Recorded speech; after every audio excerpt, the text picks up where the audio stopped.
Bitcoin is basically becoming the new gold, the new store of wealth.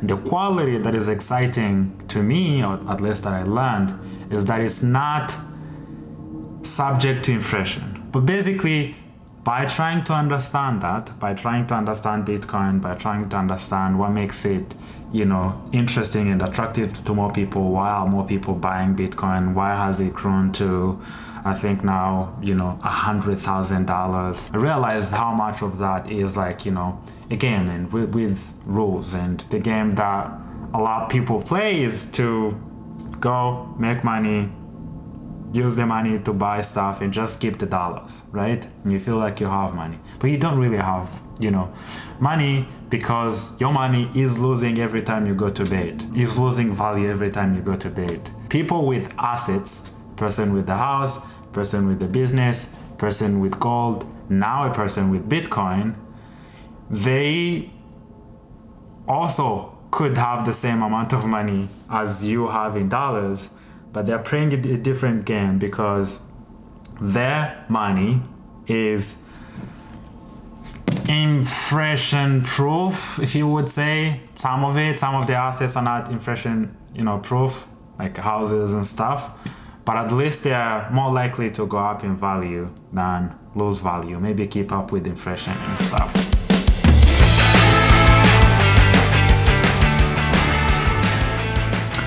What is going on, everybody? Thank you so much for tuning in on episode 5 of Stories and Status, a show in which we explore what it's like to be human. This week, we're going to take it a little bit slow. I'm doing a lot of looking back, reflecting on 2024 and, trying to see what happened. What did I do? What did I achieve? What did I want to achieve? How much of it did I, end up accomplishing? And I feel a lot of gratitude to obviously my friends and family, but also to any person who've spent a few minutes to listen to me talk. Could be through the podcast, it could be through my YouTube videos, my YouTube channel. I think the episodes are like 25 to 30 minutes now. I know how valuable the time is, and I appreciate you for taking some of it to listen to me. And speaking of things that happened within this year, definitely the podcast is a big highlight for me. I love podcasts, I love learning, I love growing, I love getting better, and it has been only 5 episodes, meaning 5 weeks since I launched the podcast, and already I've been learning, I've been getting better. I think the thing that shifted for me is because I am trying to find interestingness within my life during the days. I sit down every day at the end of the day and try to, write down things that I found interesting and ideas that I've, gotten from books, from movies, from the art that I consume and all kinds of things that I consume. And doing that has helped me be more aware. I think I used to go, like many people, go through life just to, there's always the next thing. There's always something that is happening next. Could be a job, it could be, family stuff, it could be life is messy, dude. There's a lot of things that are happening every second of the day. Not just in my life, but also in other people's lives and stuff. And it's easy to just coast through life without noticing things, the good and the bad, right? But mostly the interestingness within the little moments. And I feel so good about that. I feel so good about the idea of being able to not just go through life, but take moments to realize, oh, this is interesting, this is good, I like this, I feel good about this. Why do I feel weird about this? You know, like recently I had I was having a conversation with a person and she said something and annoyed the heck out of me. And usually I'll just, let it go. Maybe react in a certain way, not, do anything about it. This time I did physically show that person that I was annoyed. I mean, I didn't fight or anything. I just like, how you react emotionally, and the person realized that I was annoyed. But I didn't know why that was annoying to me. Like it wasn't supposed to annoy me. Like it was a very small thing. But because I have this thing going on that I'm trying to understand, why the hell do I feel the way I feel about some things?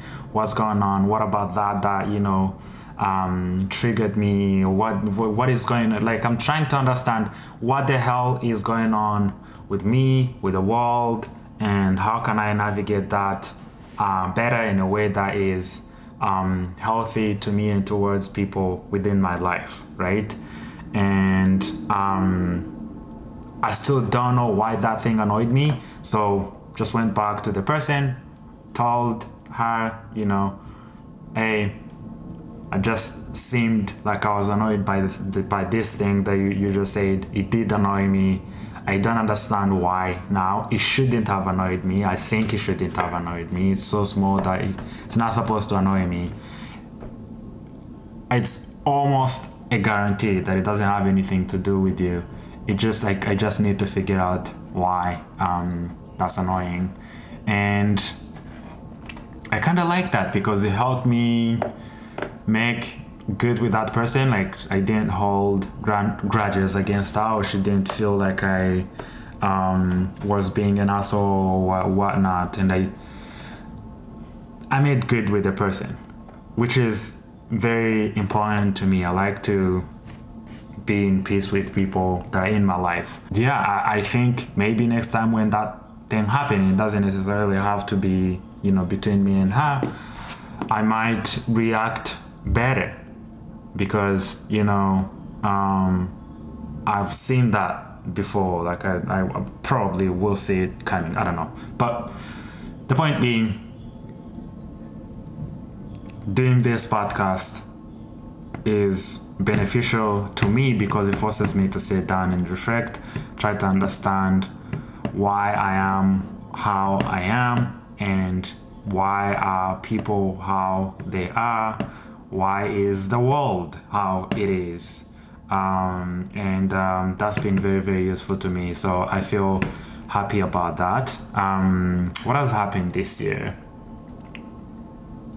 This year I worked out every single week for at least twice a week.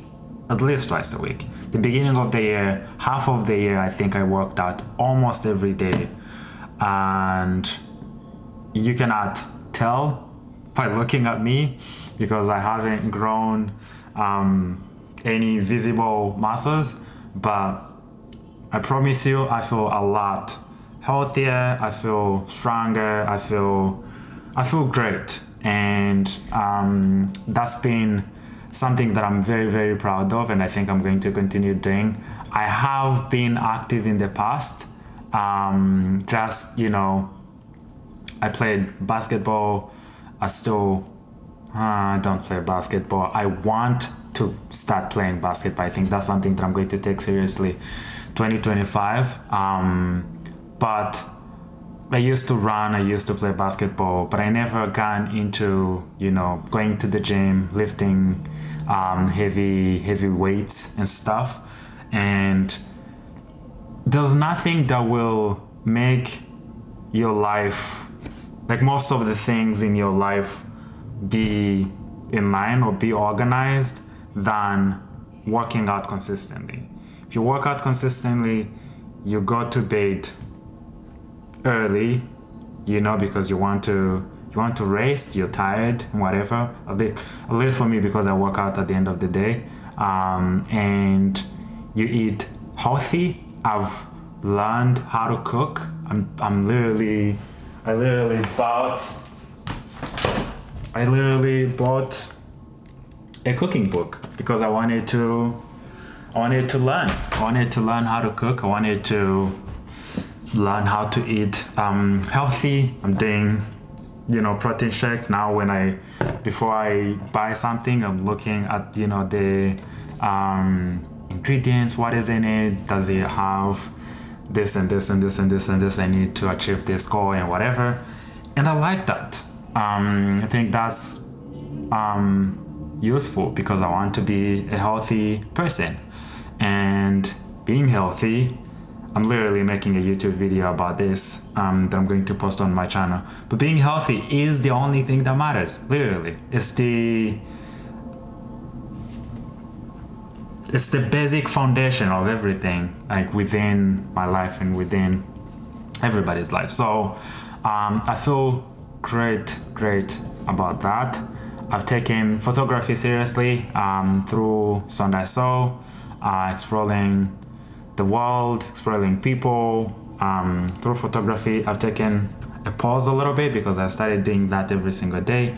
Now I don't do it every single day, but I'm definitely going to keep taking photos and sharing them on Instagram because it's fun. I love the process of making photographs. What else happened this year? This year is different from last 2 years because I moved here 2020, end of 2022, 2022 I think. Yeah, end of 2022, and spent the whole 2023 living in Nashville and moved to Arizona the beginning of 2024. And the thing that was very difficult for me was making friends. Making friends was really difficult. I don't know, I just couldn't find people that I vibed with in a way that I like, right? I like making friends, but I also like making genuine connections and deep connections with people. Doesn't have to be romantic, but that was something that I struggled with. I never felt like I have a circle of people that I did have a few friends that were really nice, but now I feel like I'm in a place where I feel like I have at least a few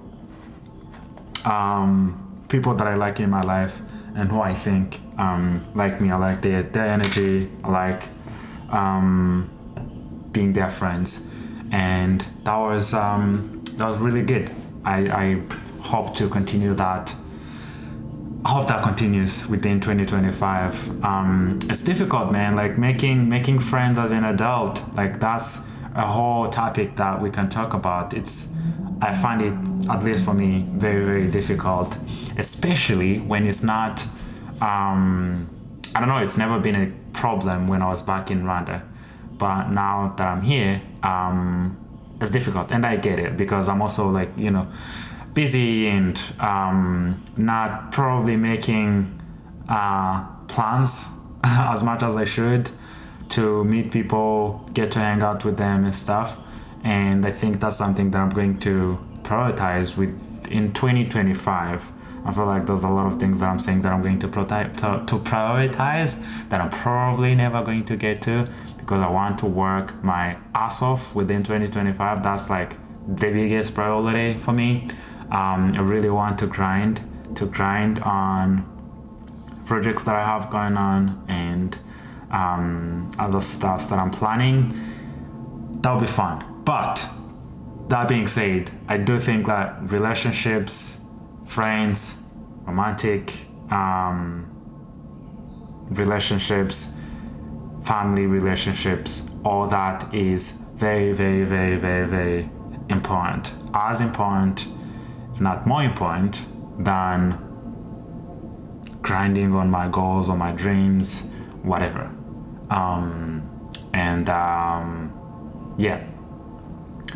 So, but I feel good about that. Anyway, this week I wrote down 3 things as usual that I found interesting. Number 1 being learn to distrust yourself. I think this is something that is very important to do, to realize that there's a whole lot of shit that I don't know. There's always something.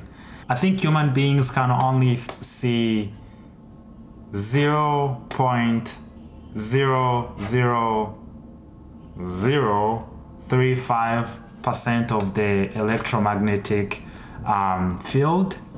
I could be wrong, but what basically the point is that there's a lot more things that I and you cannot see than we can see. And the brain is basically taking a shebang of information, a lot of information, and distilling that into something that we can react to, that we can act to through emotions, right? So if I look at a person, right, I might look at a person and they look at me, and I think, based on their facial expression, I think that they are sad, or they are happy, or they are feeling anxious, or they are disgusted with me. And if you don't know how to distrust yourself, you could think that your interpretation of their facial expression is the reality of what is happening. And sometimes it is true that if they look at them based on how their facial expression is, they might be truly annoyed with you, or they might be truly disgusted with you and they don't like you. And if you don't act on that, you might get killed, depending on if the person has the intention of killing you or whatnot. But most of the time, there's likelihood. Okay, let's call it a probability. There's a likelihood that that person looking the way they're looking, disgusted, or however you interpret it, doesn't have anything to do with you. Okay? And distrusting yourself, the reason why that is important is because you don't make assumptions, or you don't act on the first feeling that you feel about something, right? And you by distrusting yourself, by defaulting on distrusting yourself,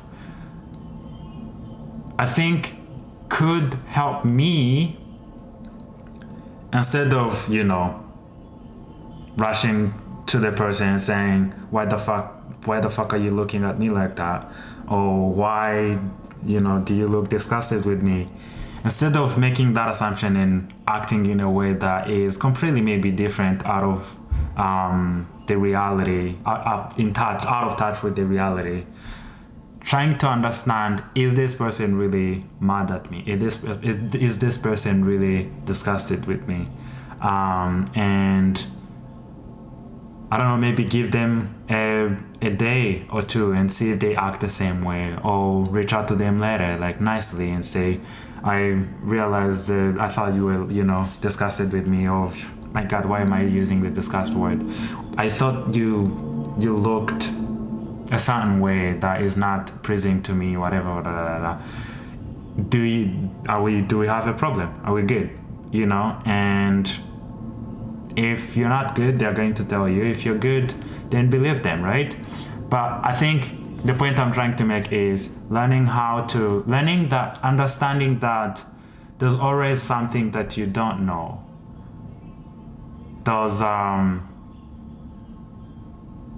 not just in social interactions, but also if you're making a decision, if you have a business and you're making a business decision, understanding that there's something that you're missing at least gives you the opportunity to seek other people's perspectives on things, right? And hopefully fill in the gaps that your brain did not or missed. Maybe, they might catch something that you didn't catch, or they might, you get what I'm saying? Distrust yourself, allow different perspectives. Don't rush on to the first feeling that you get unless it's life or die situations, because your brain is designed to save you. It's designed to keep you alive, and you cannot distrust yourself all the time, because sometimes the brain is trying to tell you, get the fuck out of there, you're about to die. And in that case, you better trust yourself and run, And that which is connected to the thing that I wrote down second, which you need to be delusional, especially as it relates to, pursuing your dreams, also pursuing your goals, trying to achieve something important in life. Dude, it's so difficult to know whether you're going to be successful or not, regardless of what you are pursuing. And you need to be delusional. You need to be abnormally trusting of your instincts. And it's definitely a balance between, how much do you distrust yourself and how much do you trust yourself. But I do think that it's important to have those things complementing each other, and knowing I'm probably not the best person to be talking about this, because I still struggle with those things. I feel like I am doing a good job at being delusional because even starting this podcast and saying that, people are going to listen to me every single week, that is delusional. Who am I? I don't have any level of, success that anybody would base on to say, you've proven to do something that worked, so I'm going to listen to you. But I do genuinely believe that this podcast will develop into something that is important to me and to other people. It's already proven to be important to me. I don't know about other people, but at least by me being authentically myself and authentically looking at things that I find interesting within my life, I think that could help somebody else. That's being delusional. I do not know if there's any person who's going to find it interesting. And if I wasn't delusional, I would not start it, because I have no reason at all to make me believe that any person is going to want to listen to me. And that's here. Here, there's Elon Musk, who believes that he's going to take people to live, to Mars. And that's delusional. He doesn't have any example to look at to say, this person did it, so I'm gonna do it as well, right? He doesn't have any proof that is going to work. But he is betting on himself to figure out how to get people to Mars, right? He's being delusional enough to think that he's going to be able to make it. And because he's delusional, he's making so much progress than any other person alive.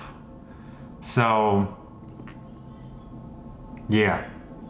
As relates to going after your dreams, going after your goals, you need to be delusional. You need to start things even when there's no proof at all that it's going to work.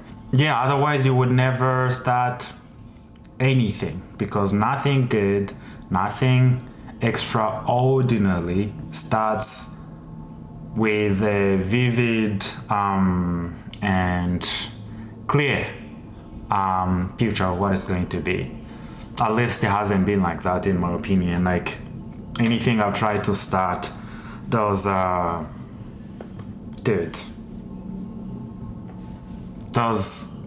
just uncertainty. There's nothing guaranteed of what is going to happen of it. And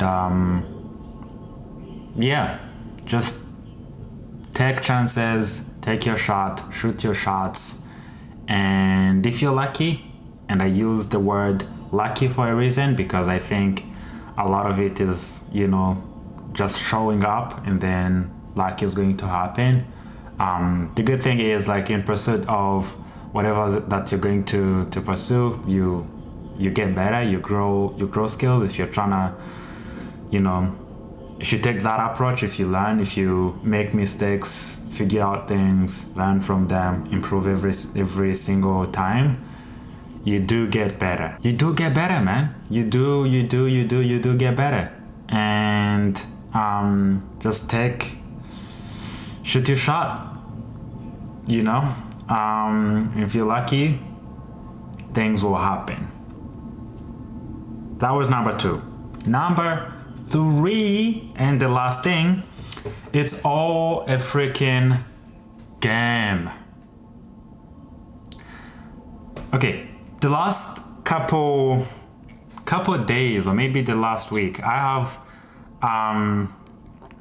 been very interested in learning about cryptocurrency and cryptocurrency. Bitcoin have been growing through the roof, and I feel like I'm very undereducated about it, and I don't like that feeling. And so I invested a couple hours to try to learn about it and try to understand, what is it, why is it growing, and how can I take advantage of it and stuff. I have a friend who is invested in crypto and has been telling me to jump on it for a long time, but I didn't listen. And I don't know if I feel bad, but I definitely feel like I missed out on it. And so last week, the last couple of days, I've taken some time to try to educate myself. And by me trying to educate myself, I end up, also learning a lot more about the monetary system, the world monetary system and stuff. And if you try to go deep to understand how money works, how the financial systems work, and even what money is itself, you will realize how much of it is just a game. It's basically a game with rules that most people, learnable rules that anybody and everybody can learn, but most people don't understand, including myself. And that's why I'm trying to learn about it. And a good example that I can probably give is there are basically 2 types of money, right? There's the currency or fiat money, fiat money that we use to pay for things. Okay, so you can say dollars, euros, rand and francs, or whatever currency. There's as many currencies probably as there are countries. And the fiat money, the currency money, is basically subject to something that I think is, I don't know how I feel about it, but the government has the ability to print currency money, okay? Which means that they have the ability to print however much money they would like to print.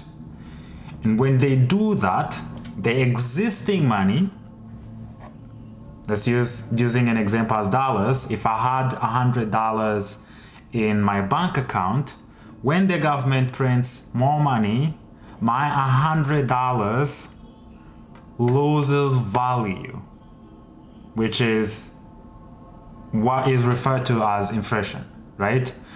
So if I have $100 and the government prints money, basically my $100 is going to buy less than it could have a year ago or 2 years ago, right? I'm sure there's a lot of other factors that leads to inflation or that leads to money losing value, but that's the gist of it.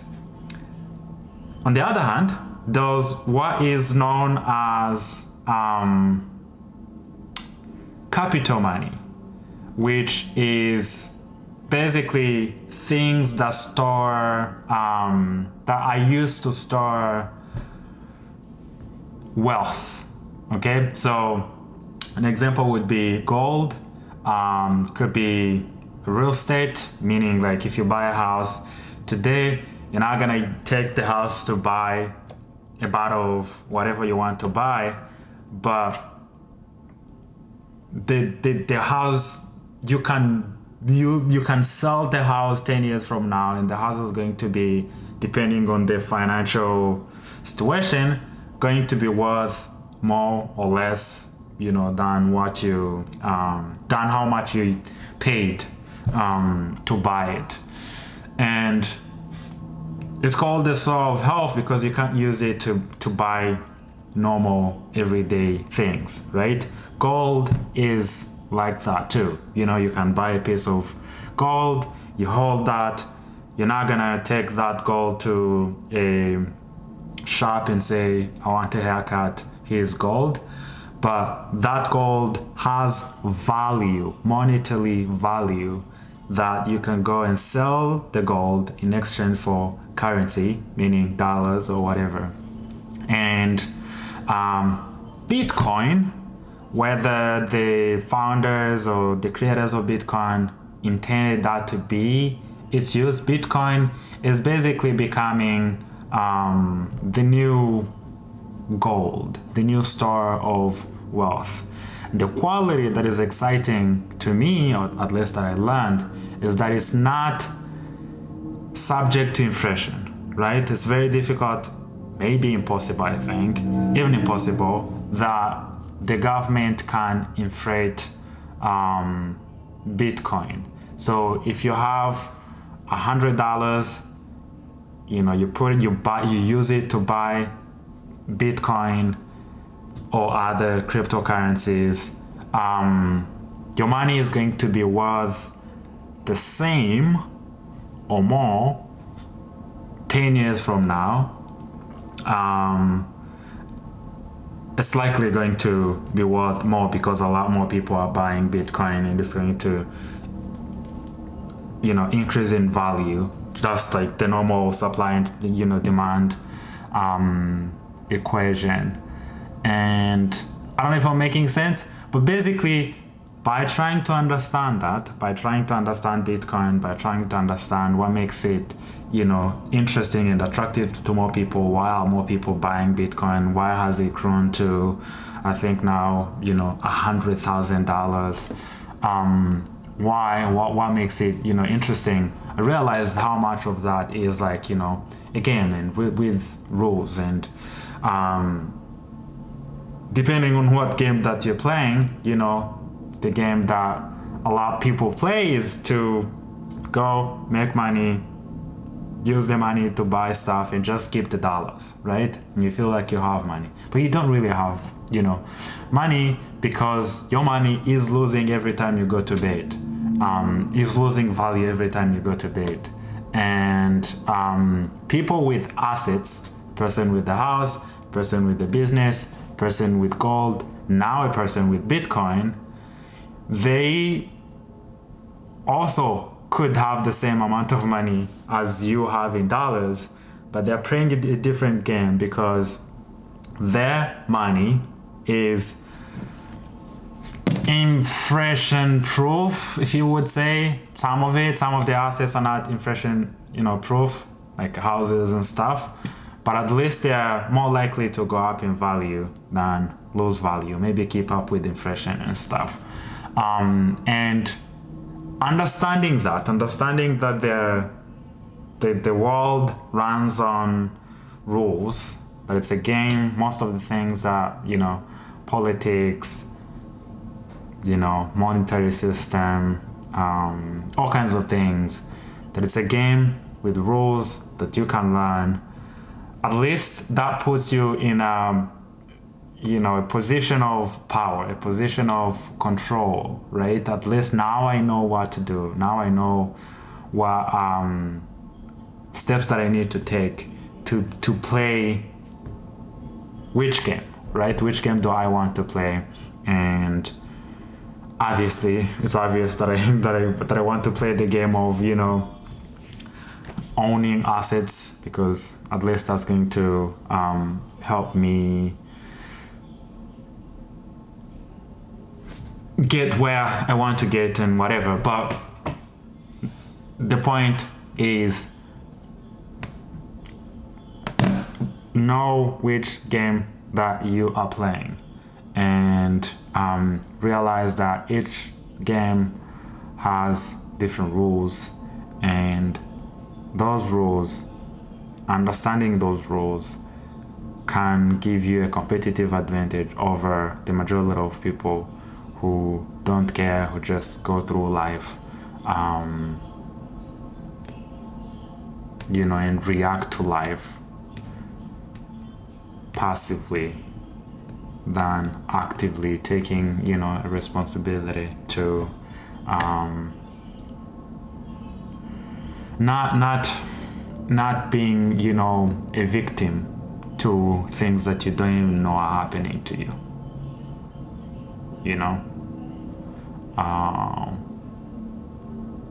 Yeah, this was fun. Thank you so much, as always, for listening. Appreciate your time.